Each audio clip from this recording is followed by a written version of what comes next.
ಇನ್ನು ಸಿದ್ದರಾಮಯ್ಯ ಸಂಪುಟದಲ್ಲಿ ಬದಲಾವಣೆ ವಿಚಾರಕ್ಕೆ ಸಂಬಂಧಪಟ್ಟಂತೆ ಈಗ ದೆಹಲಿಯಲ್ಲಿ ಸತೀಶ್ ಜಾರಕಿಹೊಳಿ ಅವರು ಪ್ರತಿಕ್ರಿಯೆಯನ್ನು ಕೊಟ್ಟಿದ್ದಾರೆ.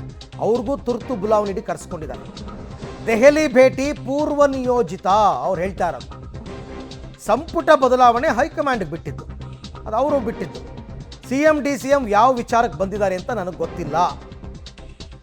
ಚಿನ್ನಸ್ವಾಮಿ ದುರಂತದ ಬಗ್ಗೆನೂ ಚರ್ಚೆ ಆಗಬಹುದು, ಯಾತಕ್ಕೆ ಬಂದಿದ್ದಾರೆ ಅಂತ ನಂಗೆ ಗೊತ್ತಿಲ್ಲ. ಬಟ್ ನಿಮ್ಮನ್ನು ತುರ್ತು ಬುಲಾವ್ ನೀಡಿ ಕರೆಸ್ಕೊಂಡಿದ್ದು ಯಾತಕ್ಕೆ ಅದನ್ನಾದರೂ ಹೇಳಿ, ಯಾವ ವಿಚಾರಕ್ಕೆ ಕರೆಸಿದ್ದಾರೆ ನಿಮ್ಮನ್ನು ಅಂತ. ಆಯಿತು, CM ವಿಚಾರ ಬಿಟ್ಟೇ ಬಿಡೋಣ, ನಿಮ್ದು ಹೇಳಿ. CM ಹೋದಾಗಲೇ ನೀವು ಕೂಡ ಅರ್ಜೆಂಟ್ ಆಗಲ್ಲಿ ಹೋಗಿದ್ದೀರಾ ಅಂತಂದಮೇಲೆ ನಿಮಗೊಂದು ಐಡಿಯಾ ಇರುತ್ತೆ ಯಾವ ವಿಚಾರ ಚರ್ಚೆ ಆಗುತ್ತೆ ಅಂತ. ಬಟ್ ನಂಗೆ ಗೊತ್ತಿಲ್ಲ ಅಂತ ಹೇಳ್ತಿದ್ದಾರೆ. ಇಟ್ಸ್ ಓಕೆ, ನೋಡೋಣ. ಸಚಿವರನ್ನ ಭೇಟಿಯಾಗಬೇಕಾಗಿದೆ ನಾವು, ಪೂರ್ವ ನಿಯೋಜಿತ. ಸೊ ಅದಕ್ಕೋಸ್ಕರ ನಾವು ಬಂದಿದ್ವಿ. ಬೇರೆ ಸಚಿವರು ಅವ್ರವ್ರ ಇಲಾಖೆ, ಕೃಷ್ಣ ಬೈರೇಗೌಡರು ಬಂದಿದ್ದಾರೆ, ಮತ್ತು ಬೇರೆಯವರು ಬಂದಿದ್ದಾರೆ. ಅವ್ರವ್ರ ಇಲಾಖೆ ಕೆಲಸ ಇರ್ಬೋದು. ಸರ್, ಈಗ ಚರ್ಚೆ ಆಗ್ತಾ ಇರ್ತಕ್ಕಂಥದ್ದು ಏನು ಚಿನ್ನಸ್ವಾಮಿ ಕ್ರೀಡಾಂಗಣದಲ್ಲಿ ಘಟನೆ ನಡೀತು, ಆ ಘಟನೆಗೆ ಸಂಬಂಧಪಟ್ಟಂತೆ ಹೈಕಮಾಂಡ್ ಸಾಕಷ್ಟು ಗರಂ ಆಗಿದೆ. ಇದು ರಾಜ್ಯ ಸರ್ಕಾರದಲ್ಲಿ ಇರ್ತಕ್ಕಂಥ ವೈಫಲ್ಯ ಅನ್ನುವಂಥದ್ದು. ಇದರ ಬಗ್ಗೆ ವರದಿಯನ್ನು ತರಿಸ್ಕೊಳ್ತಾ ಇದ್ದಾರೆ ಅನ್ನುವಂಥದ್ದು.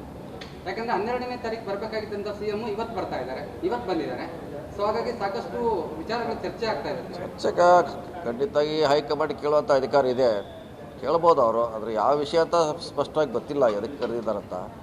ಸೊ ಇದು ಚರ್ಚೆ ಆಗ್ಬೋದು, ಯಾಕಂದರೆ ಇದು ದೊಡ್ಡ ಘಟನೆ ಆಗಿದೆ, ಚರ್ಚೆ ಸಹ ಆಗ್ಬೋದು. ಅದಕ್ಕೆ CM ಅವರು, ಮುಖ್ಯಮಂತ್ರಿ ಇದ್ದಾರೆ, DCM ಅವರು ಇದ್ದಾರೆ. ಅದಕ್ಕೆ ಏನು ಘಟನೆ ಆಗಿದೆ ಅಂತ ವಿವರಿಸ್ಬೋದು ಅವರಿಗೆ ಬಹುಶಃ. ಈಗ ಸಂಪುಟ ಸರ್ಕಸ್ ಬಗ್ಗೆ ಈಗ ಸಾಕಷ್ಟು ಚರ್ಚೆ ಆಗ್ತಾ ಇದೆ. ಮೇ ತಿಂಗಳ ನಂತರದಲ್ಲಿ ಬದಲಾವಣೆ ಆಗುತ್ತೆ ಅಂತೇಳಿ CM ಮೊದಲು ಹೇಳಿಕೆ ಕೊಟ್ಟಿದ್ರು. ಈಗ ಜೂನ್ ಇದೆ, ಈಗ ಸದ್ಯಕ್ಕೆ ಇದ್ರ ಬಗ್ಗೆ ಸಾಕಷ್ಟು ಚರ್ಚೆ ಆಗ್ತಾ ಇದೆ. ಇಲ್ಲ, ಮೊದಲು ಪದೇ ಹೇಳಿದ್ದೀವಿ, ಮಂತ್ರಿಮಂಡಲ ವಿಸ್ತರಣೆ ಮಾಡಿದೆವು, ಅಧಿಕಾರ ಇರೋದು CM ಅವರಿಗೆ, ರಾಜ್ಯಾಧ್ಯಕ್ಷಗೆ, ಹೈಕಮಾಂಡ್ಗೆ.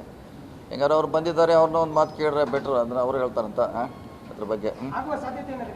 ಇಲ್ಲ, ನಮಗೆ ಅದ್ರ ಬಗ್ಗೆ ಗೊತ್ತಿಲ್ಲ, ನಮ್ಮ ಅದು ಮಾಡೋರು. ಓಕೆ, ಅವ್ರು ಹೇಳ್ತಾ ಇರೋದು ನನ್ನ ದೆಹಲಿ ಭೇಟಿ ಪೂರ್ವ ನಿಯೋಜಿತ, ಕೇಂದ್ರದ ಮಂತ್ರಿಗಳನ್ನು ಭೇಟಿಯಾಗಬೇಕಿತ್ತು, ಇಲಾಖೆಯ ಕೆಲಸ ಇತ್ತು, ಹಾಗಾಗಿ ಬಂದಿದ್ದೆ. ಅವರಿಬ್ಬರು ಯಾಕೆ ಬಂದಿದ್ದಾರೆ ಅಂತ ಗೊತ್ತಿಲ್ಲ ಅಂತ ಈಗ ಸತೀಶ್ ಜಾರಕಿಹೊಳಿ ಅವರ ಹೇಳಿಕೆ. ಒಬ್ರಿಗೊಬ್ರದ್ದು ಇಂಟರ್ಲಿಂಕ್ ಇದೆಯಾ ಇಲ್ವಾ ಅಂತಲೂ ಗೊತ್ತಿಲ್ಲ. ಬಟ್ ದೆಹಲಿನಲ್ಲಿ ಹೈಕಮಾಂಡ್ ಇವತ್ತೇನಾದರೂ ತೀರ್ಮಾನ ತಗೊಂಡ್ರೆ ಆಗ ಒಂದಕ್ಕೊಂದು ಲಿಂಕ್ ಗೊತ್ತಾಗುತ್ತೆ. ಯಾತಕ್ಕೋಸ್ಕರ ಸತೀಶ್ ಜಾರಕಿಹೊಳಿ ಬಂದರು, ಯಾವ್ಯಾವ ವಿಚಾರ ಚರ್ಚೆ ಆಯಿತು ಎಲ್ಲ ಗೊತ್ತಾಗುತ್ತೆ.